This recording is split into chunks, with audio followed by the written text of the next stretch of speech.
अस्सलाम वालेकुम। उम्मीद है आप सब लोग खैरियत से होंगे। तो आज हम लोगों ने जो पढ़ना है वो हम लोगों ने रिएक्शंस ऑफ अल्केन पढ़ने हैं। हमने अल्केन्स के रिएक्शंस पढ़ने हैं।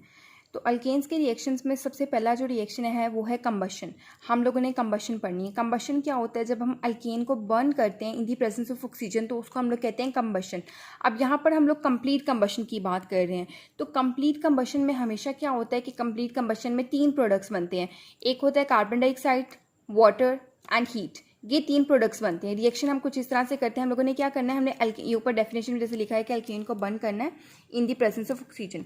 तो हम अल्केन यहाँ पे कौन सा ले रहे हैं? मीथेन। ये हम लोगों ने ले लिया मीथेन। मीथेन को हम लोगों ने बर्न किया in the presence of oxygen. 2 oxygen के मॉलिक्यूल्स ले लिए, ठीक है। यहाँ पे हम लोग फ्लेम दे रहे हैं। तो हमारे पास प्रोडक्ट्स में क्या बनेगा? कार्बन डाइऑक्साइड बनेगा, ठीक है। 2 वाटर के मॉलिक्यूल्स बनेंगे और यहाँ पर हीट जो हमारे पास रिलीज होगी वो होगी 891 किलो जॉल पर मोल। ओके।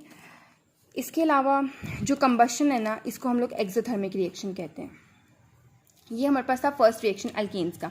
अल्केन्स का जो सेकंड रिएक्शन है वो है ऑक्सीडेशन। यहाँ पे 2 तरह की ऑक्सीडेशन हो रही है, ठीक है। ऑक्सीडेशन किस तरह से 2 तरह की हो रही है? एक हो रही है incomplete oxidation and second one is catalytic oxidation. Okay. जो इनकम्प्लीट ऑक्सीडेशन में जो इनकम्प्लीट ऑक्सीडेशन होती है उसमें क्या होता है कि इसमें जो रिएक्शन होता है ना वो उसमें ऑक्सीजन की जो है वो लिमिटेड सप्लाई होती है, ठीक है। और इसकी फॉर्मेशन में मतलब एज अ रिजल्ट इसके अंदर कौन से प्रोडक्ट बनते हैं? एक बनता है कार्बन मोनोऑक्साइड और दूसरा बनता है कार्बन ब्लैक। इसका रिएक्शन हम लोग देख लेते हैं किस तरह से होता है। ये हम लोगों ने ले लिया अल्केन के 3 मॉलिक्यूल्स ले लिए, ठीक है। और ऑक्सीजन हमने ले लिया 4O2, ठीक है, डबल ले लिया। अब हम लोगों ने इसको फ्लेम करना है। अब हमारे पास क्या बनेगा? हमें ऊपर बता दिया कार्बन मोनोऑक्साइड बनेगा। इसके अलावा हमारे पास कार्बन ब्लैक बनेगी और हमारे पास वाटर भी बनेगा। 6 वाटर के मॉलिक्यूल्स बनेंगे, ठीक है। ये आप इक्वेशन को देख लीजिएगा बैलेंस करके। अल्केन को हम लोगों ने अल्केन दिया, ठीक है। ऑक्सीजन ऐड करी, रिएक्ट कराया इन दोनों को, फ्लेम दिया। हमारे पास कार्बन मोनोऑक्साइड और कार्बन ब्लैक, ये 2 मेन प्रोडक्ट हैं इसके अंदर, कार्बन मोनोऑक्साइड और कार्बन ब्लैक। ओके। सेकेंड जो हमारे पास ऑक्सीडेशन है वो है कैटालाइटिक ऑक्सीडेशन। कैटालाइटिक ऑक्सीडेशन क्या होता है कि इसके अंदर हम लोगों ने लोअर अल्केन्स को बर्न करना होता है in the presence of metallic catalyst.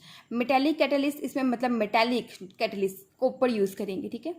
Copper use करेंगे इसमें मेटालिक कैटलिस्ट। अब लोअर अल्केन्स का मतलब है कि जो सबसे लोअर अल्केन हमारे पास कौन सा है? मीथेन हमारे पास सबसे लोअर अल्केन है, ठीक है।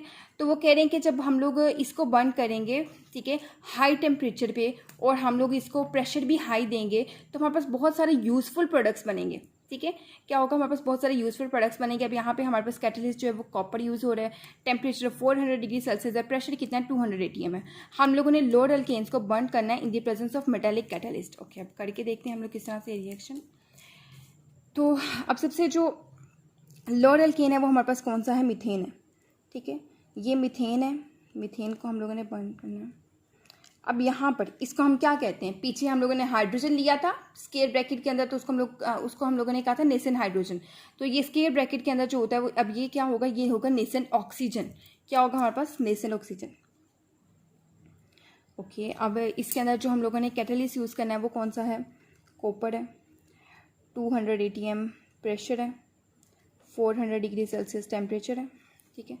अब यहाँ पर हमारे पास क्या बनेगा? ऑक्सीजन है ना। तो अब हमारे पास यहाँ पर जो है इसको जब हम लोग ऑक्सीजन के साथ इसको कराएंगे तो हमारे पास यहाँ पे क्या बनेगा? मिथाइल अल्कोहल बनेगा। क्या बनेगा? Methyl alcohol. हम लोगों ने मीथेन की ऑक्सीडेशन कराई तो हमारे पास क्या? मीथेन की ऑक्सीडेशन कराई तो हमारे पास क्या बना? Methyl alcohol. अब नेक्स्ट हम लोग मिथाइल अल्कोहल की ऑक्सीडेशन कराएंगे इस तरह से ही, तो हमारे पास क्या बनेगा? वही कॉपर यूज़ करना है, 200 ATM टेम्परेचर, ये प्रेशर यूज़ करना है और 400 डिग्री सेल्सियस टेम्परेचर। ओके। तो अब ये करना है तो अब हमारे पास क्या बनेगा? हाँ, मिथाइल अल्कोहल, मीथेन की ऑक्सीडेशन करवाई तो मिथाइल अल्कोहल बना। मिथाइल अल्कोहल की ऑक्सीडेशन कराई तो हमारे पास क्या बना? फॉर्मल्डिहाइड बना हमारे पास इस तरह से। फॉर्मल्डिहाइड के अलावा हमारे पास यहाँ पर क्या बना? वाटर। इसको क्या कहते हैं? फॉर्मल्डिहाइड।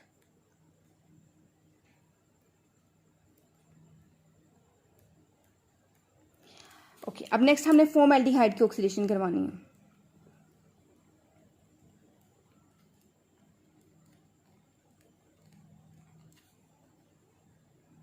सेम यूज़ करना है, ठीक है।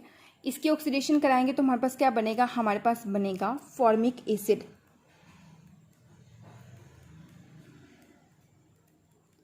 ठीक है, क्या बनेगा हमारे पास, फॉर्मिक एसिड। उसके बाद हमने फॉर्मिक एसिड की ऑक्सीडेशन करवानी, उन्होंने कहा था ना ऊपर यूजफुल प्रोडक्ट बनेंगे हमारे पास, तो वही बन रहा है हमारे पास। तो हमने अब यहाँ पे इसकी ऑक्सीडेशन करवानी है, तो हमारे पास क्या बनेगा, वाटर बनेगा और कार्बन डाइऑक्साइड बनेगा।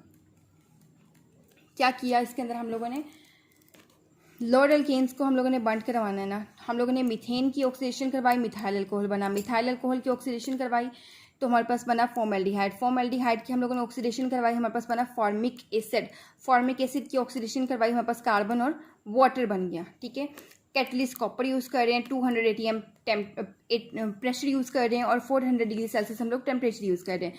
इसके अलावा कैटालाइटिक ऑक्सीडेशन कहाँ यूज़ होती है, ये यूज़ होती है इंडस्ट्रियली प्रिपेयर करने के लिए हायर फैटी एसिड्स को, जो यूज़ होते हैं सोप में और वेजिटेबल ऑयल इंडस्ट्रीज़ के अंदर यूज़ होते हैं। तो हमारा कुछ टॉपिक आज जो था वो इससे रिलेटेड था। अब नेक्स्ट हम लोग देखते हैं, हम लोगों ने नाइट्रेशन डिस्कस करना है।